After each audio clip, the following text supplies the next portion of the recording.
Yo, my friends, it is Friday. It is Funky Friday. I should be dancing with my disco ball and Lily, but instead, we're going to be talking about aerobic base and aerobic building.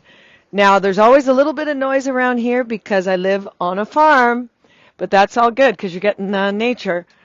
Um, Beautiful. So, everybody in Album Box. I know a lot of you in here have an adventure coming up this summer, and a lot of you are actually coming on one of my adventures. And some of you are even less than 3 months out, and you can still do a lot of prep and training. That's still a good amount of time. So, just as far as fitness in general, there's so many different fitness adaptations. They're going to help your hiking, trail running. I'm kind of putting them in a similar category. Number one is your long, slow endurance. That's a big one, which you do the longer times on the weekend. And what people would call your zone 2 training. That's kind of, you hear that everywhere now, zone 2.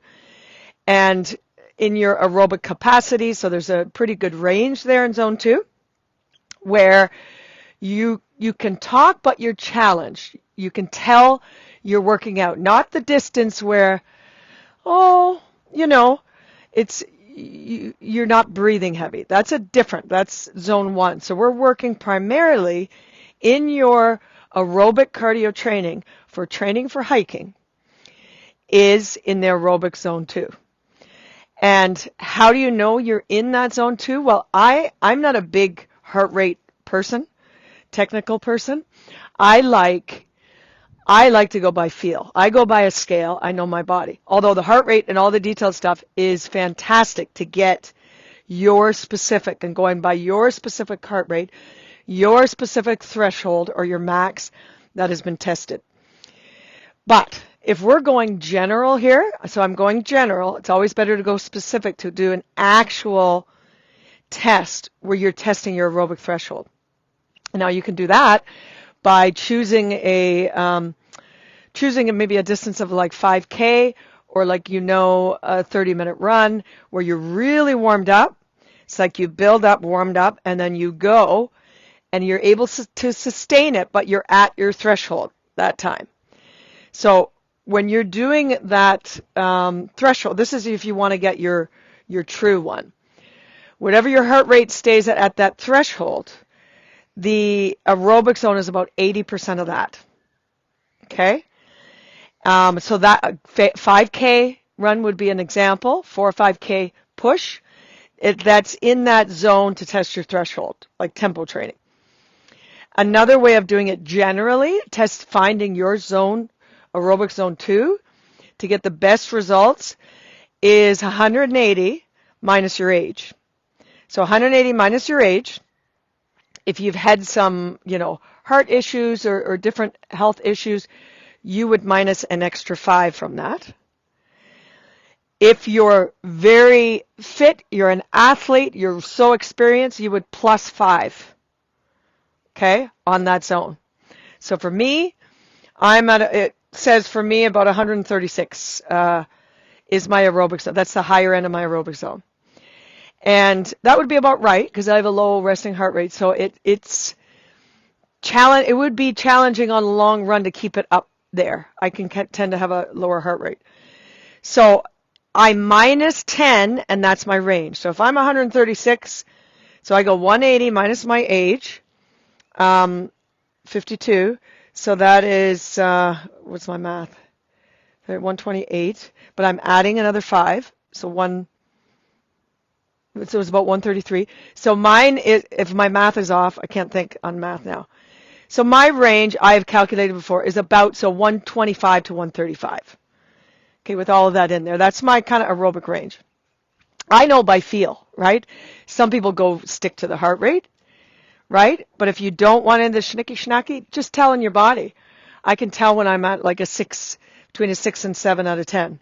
I can still talk, but I'm breathing good. Like going up the mountain, you can hear me. I'm talking on the phone, but you can hear me. That's still in that aerobic zone, right? So that's the main one, and we want to get around 150 to 200 minutes of that a week, okay, to train. If you're new and you're a beginner and coming into this, work up to that. But I believe more like 180 to 200 minutes of that zone 2 in a week. How do you break that up? Well, of course, for hiking, the more specific you are to the hiking, the better it's going to show when you come to your hike. So that means get in a good portion of your training in your long hike or long run, if you're a trail runner, on the weekend. Okay, and that's counting in your 200 minutes. Now, some of you, if you're training for something bigger, like mountain running or through hikes where you're going kilometers, 25 to 30 kilometers a day, then we're going to have more minutes. You got to put it specific to the thing you're doing. So the long one on the weekend. During the week, then you add in some quality. So you're going to do another 1 or 2 of the cardio zone 2 during the week. Now, if you don't have mountains, it doesn't matter. You can do some of this with a bike. You can do some of this with a rower, right? This is to get in that zone training. Power walking outside, running, all part of it. The one that matches the closest to hiking would be running, right? Or something we call rooking, where you run hiking. I used to do that a lot too. Pack on my back. As I'm going to Innsbruck to go to the coffee shop, I'm rooking. I'm running and hiking because I got a backpack on. So you can do combos like that. And the other training to get in is your quality intensity training. Now, that can be actual anaerobic short sprints, like sort of, for example, Tabata, because all of your training aspects help each other. So when I'm training long base endurance, it's going to help my speed. When I'm training some speed, it's going to help my endurance. When I train strength, that's also going to help me there in the mountains. So everything's kind of intertwined. They help each other out. So a little bit of speed, you're going to feel, even though it's not a speed sport, it's going to help you when you're out there. Okay? It's going to help that aerobic system. So even like Tabata, I know a lot of people do HIIT training.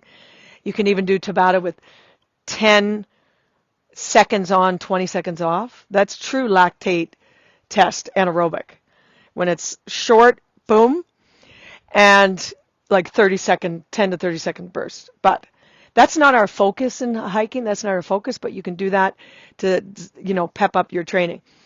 What I like to do is add in the element of hill intervals, as we are on hills, or tempo training.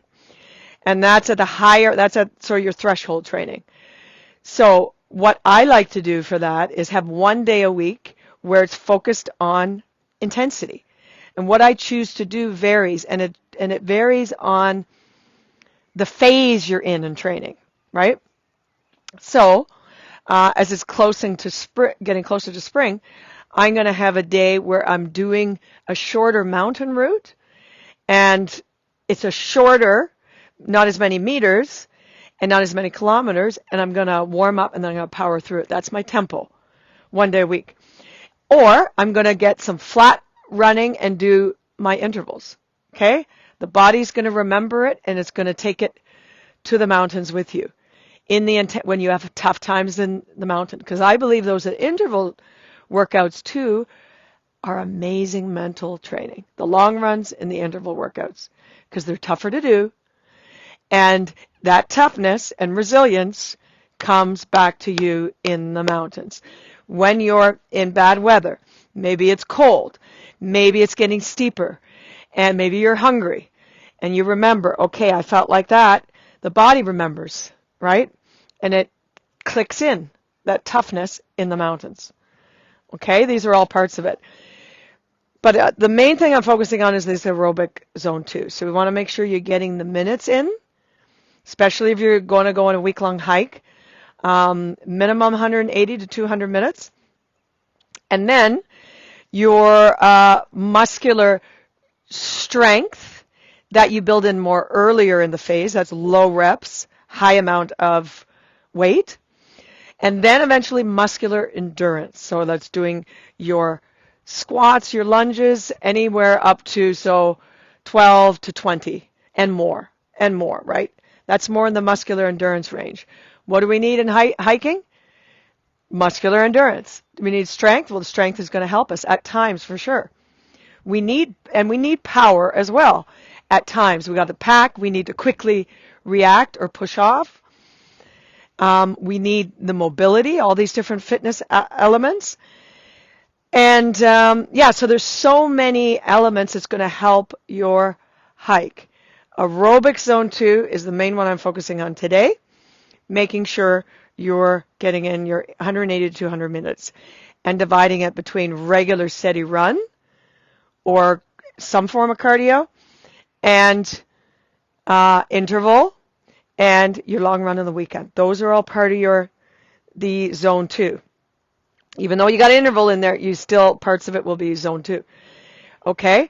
I prefer using a step mill, not a Stairmaster. Stairmaster, I don't think is the best thing to mimic. If you can get on a step mill or just go to stairs, do the mental tough stuff. Go to stairs and do training and intervals there as well. So today, I got my good friend. We're not actually going to do the test because it takes 15 minutes. I'm going to show you how to do it. Because this is a kind of a measurement you can start with, a benchmark. And then you can do this test like every 6 weeks if you want for fun. You can do this as a benchmark or choose a route, like I said. Like if you've got mountains, choose a hiking route and go at your aerobic, sort of high end of your aerobic zone. Push it through. Take your before heart rate, take your after heart rate, the time, take all the measurements there, the time, know the exact route. You can do that as your benchmark, or you can do this if you can use a step. Or something that is like that, like a big rock that you go back to. So I'm going to measure this. The step can be anywhere from 30 centimeters to 50, approximate. If you're starting out, go with 30. Or just about 80% of the height of your knee. This one's a little high for me, but I'm just going to use it today. This one's 45 centimeter. And there's variables here. So it's the height of the step, it's the weight in the pack, right? And your heart rate, you want to take your resting heart rate when you first wake up in the morning. You can wear your heart rate band, or you can take it manually. And write that somewhere in a journal. And then you can record this as well. So best to start with somewhere maybe about 5 kilograms in your pack. Write that down too. And then what you're going to do is set a timer for 15 minutes. Okay, 15 minutes. You're going to step up and down, but you have to count your steps. It's important that you count your steps, and you can either get some sort of counter. I've never had one of those, but I know they exist. And or you can just say every 50 steps or every 100 steps, I'm going to stop and tick that I've wrote 100 steps. So all you do here is you count your steps over the 15 minutes. Step up, 2, 3. So what I'm going to do here is emphasize the form. We want to make sure that we are not folding forward, hunching forward. We want to keep a nice, tall, straight spine, using your glute, pushing through the heel. Okay, so you're going to have to divvy it even for both legs. Okay, then you're going to be able to calculate at the end using the height and the number of steps. I'm going to put that in the chat as well so you know how to do that. That's basically it. So you can get a little journal. You can write down things like the test or the benchmark that you chose, the route that you chose, or this, the number of centimeters, the weight in your pack, how many steps you did, and you can keep a book with all those little fun calculations. If you don't want to do any calculations, it's all good. I go a lot by feel because I know when to rest. I know when I'm at my limit. But you can use that scale of perceived exertion. You know, okay, I'm at a 6 now. Okay, now I'm going to this threshold. I'm coming to the 8. You know, you just know the feel. But it can be really helpful, especially if you find you're overtraining or maybe not training enough, to get the heart rate as your guide. Okay? Please message in the chat any questions you have. Anything else about your aerobic training? You can use hiking, rooking, run hiking. You can do any other types of walking with backpack as part of your cardio, just getting the cardio in, okay? Find accountability partner. Go out with hikes with other people to keep you on it. It's so important to keep the regularity of it so you're ready when you come to the mountains in the summer. That's it, guys. So message in the chat any questions you have. I'll add more details to this. And here for you, bold and bright.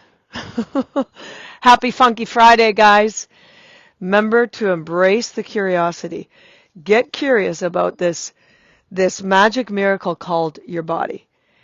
Because you can overcome any limits you have in your head about climbing or going to the mountains or anything you can do.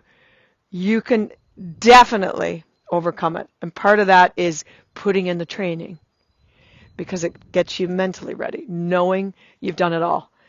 Here for you. Let's rock the weekend. Peace out.